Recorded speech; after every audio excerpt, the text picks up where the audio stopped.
what advice would you have for young men that are feeling a little lost in the modern world? Well, you have to be comfortable with who you are and with your masculinity.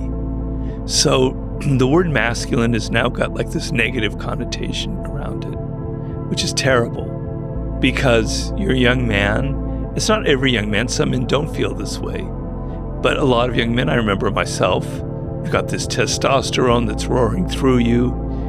You're competitive, you're ambitious, you have goals, you have this energy, you want to assert yourself.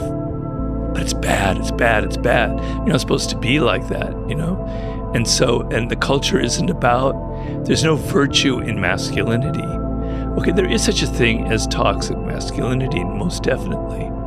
But there are virtues in being masculine, and they have to be redefined.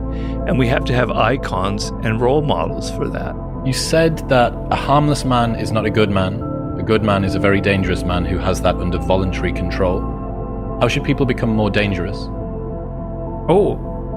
Becoming more articulate is definitely, I would say, that's the primary array of weapons. So, I mean, physical prowess is something, and it's not nothing, that physical confidence that comes along with that as well. But the same thing replicated at the level of the ability to communicate and to think, that's a way broader field of battle and opportunity. So this is one thing that isn't taught well, especially to boys. It's more important to teach it to boys, I would say, because they're more skeptical of the educational enterprise in general, generally speaking, partly because they're less obedient, partly because they're less agreeable. This is something that I've actually relied on a little bit myself. Whenever I get to a low point where I think, why do I even bother?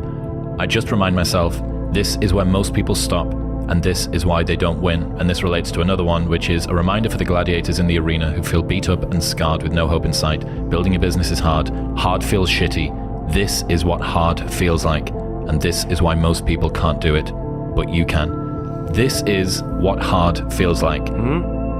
Is so fucking nice to lean on. It is so nice to lean on. Take me through that low point stuff. There's actually a story. I'm getting a little goosebumps telling it. So I was, way back in my day, like you, a party promoter, but I was in a fraternity, so I was president of the fraternity.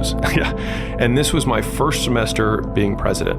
And so you have a pledge class, you get 2 pledge classes as a president. You get a fall and a spring, and that's your tenure, and then another president comes in. And what we knew, and this will be really interesting for the audience from a human behavior perspective, is that like clockwork, every time we'd start a new pledge class, within 14 days, 10 to 14, it was like clockwork. They would all get together and they'd revolt. And they'd say, we don't want to do it anymore. This isn't what we signed up for. This is way fucking harder than we thought it was going to be. Like, we thought we were just going to party with you guys. Like, that's what we expected. Which also shows you how long it takes people to adapt or acclimate to a significantly more difficult situation, right?